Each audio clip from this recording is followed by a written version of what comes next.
Привет всем! Сегодня мы перенесемся во Францию и посмотрим один удивительный замок с непростой судьбой. Замок, построенный в XVI веке, окутанный легендами так же, как и царящими в этой местности туманами, находится в нескольких километрах от морского побережья. У него было много хозяев, но двое самых известных были также связаны с морем. Мы посетили этот замок 2 раза. Первый раз в январе, когда стояла дождливая погода, и второй раз в мае, когда на замок начала наступать окружавшая его растительность. Поэтому в этом видео мы используем материал сразу из 2 походов, не запутайтесь. Один из тех самых известных хозяев был корсар, или, как говорят, добрый пират, живший здесь в конце 18-го, начале 19 веков и принесший государственной казне немалые средства. Однажды, после схватки с англичанами, его корабль оказался сильно подбит, но он все равно сумел довести его до небольшого острова на французских территориях, где самостоятельно устранил самые значимые неполадки и после сумел таки доплыть до материка. Существует легенда, что он создал тайный подземный туннель, ведущий от замка прямо к морю. Товарищи, кажется, что-то нашли. Говорят, что добрый пират не раз пробирался по нему после своих многочисленных вылазок и даже спрятал где-то там немалую часть своих сокровищ, которыми не желал ни с кем делиться. Мы нашли там на территории вот такое сооружение, уходящее под землю и служившее, скорее всего, как какая-то хозяйственная постройка. Но кто знает?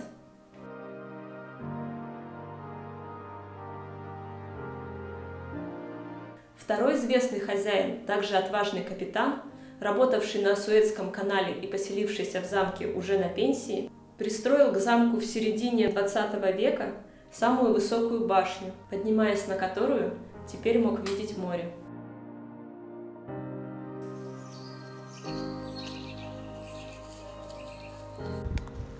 Мы тут, нашли могилу.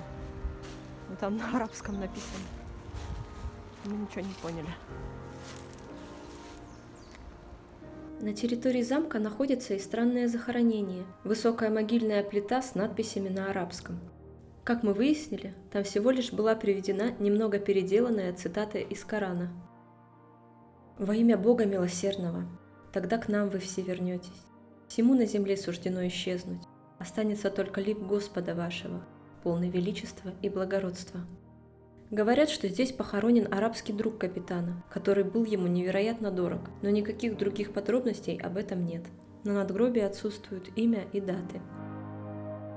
Между 2 владельцами, связанными с морем, проживал здесь еще и третий, только связан он был с землей и с огромной любовью к искусству. И к своей молодой жене, болезненной и после переезда никогда не покидающей территорию замка. Чтобы хоть как-то скрасить их повседневные будни, мужчина приглашал к ним в гости различных артистов, музыкантов, писателей и поэтов, и тогда замок просто наполнялся жизнью.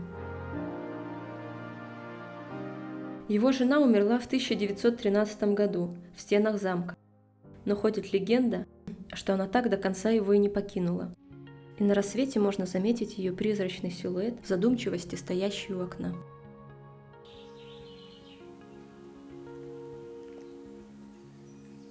В переводе названия этого замка есть 2 версии – «Без беспокойств» и «Над болотами».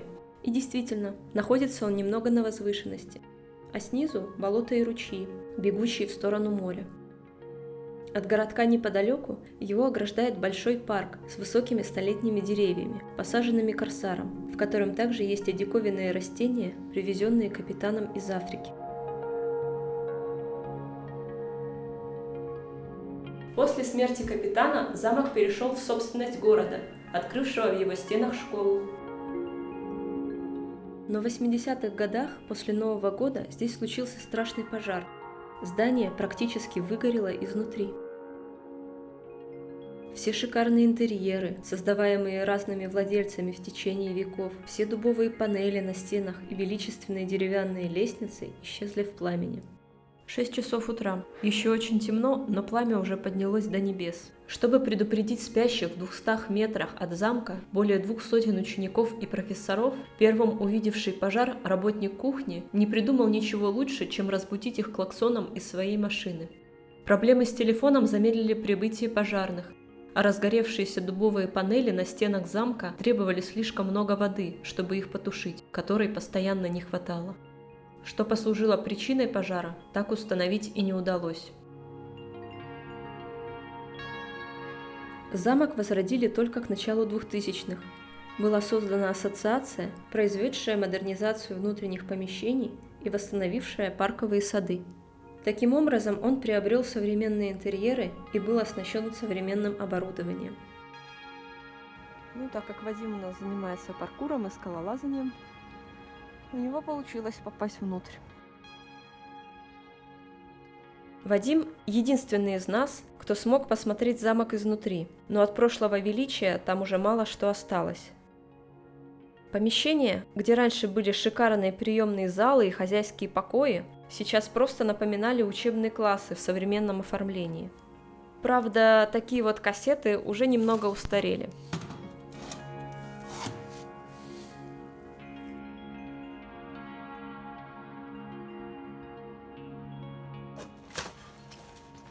Замок и его территорию превратили в музей и стали использовать как туристическую зону, но, к сожалению, проект никак не приносил прибыль и в 2013 году оказался заброшен. Вот смотрите таблички, что здесь можно билетики покупать.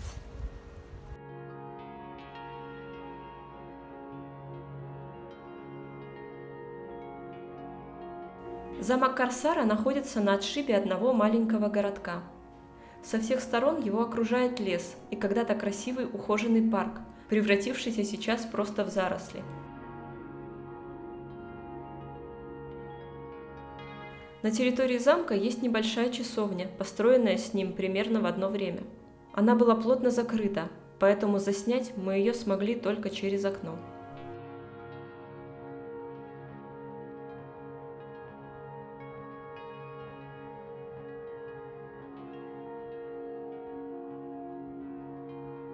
Также здесь мы нашли и дом на дереве, который уже довольно опасно обвалился, а лестницу на него, скорее всего, специально убрали при закрытии парка. Вокруг замка везде встречаются подобные маленькие домики.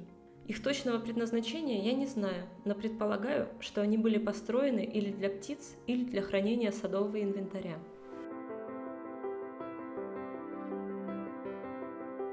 А еще мы обнаружили бывшую теплицу, теперь еле заметную из-за обступившей и заполонившей ее растительности.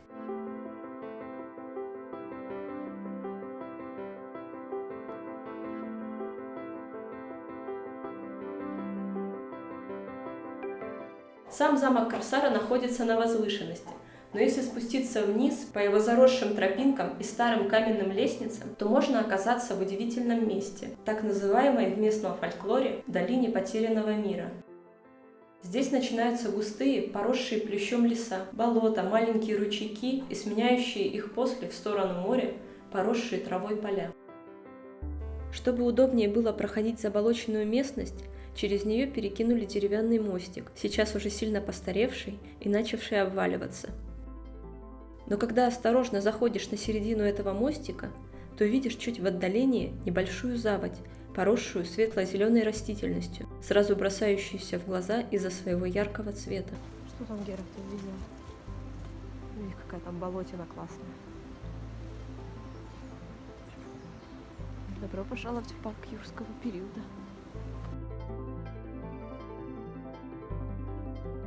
Осторожно обойдя мокрые участки и подойдя ближе, видишь, что эту заводь образует стекающий из холма, держащего замок, тонкий ручей. Исчезая в огромной луже, он продолжает свое движение уже с другого ее конца в направлении моря.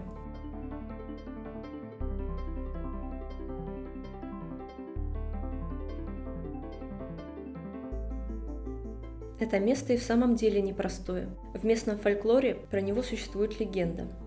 Жены моряков, погибших в море, приходили сюда, чтобы увидеться со своими любимыми в последний раз. Причем считалось, что погибшие мужья принимают здесь форму змей или червей, и на рассвете, когда еще стоит утренний туман, они выходят из этого маленького прудика, который соединяется с морем, и могут немножко поговорить со своими женами. Мне кажется, в здешних прибережных краях обращение к этой легенде в свое время принесло успокоение многим вдовам, мужья которых в ходе сильных штормов или военных действий против англичан пошли на корм рыбам. Тогда действительно гибло и пропадало без вести в морских пучинах огромное количество человек.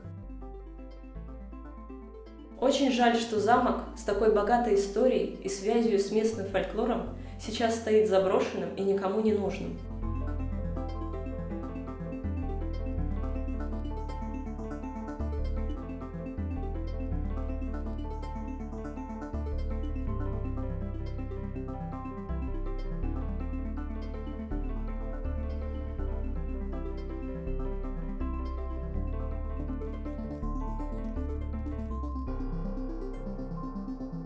Спасибо всем за внимание, не забывайте ставить палец вверх, комментировать или подписываться на канал, ведь это движет нас вперед. Всем пока и до новых видео!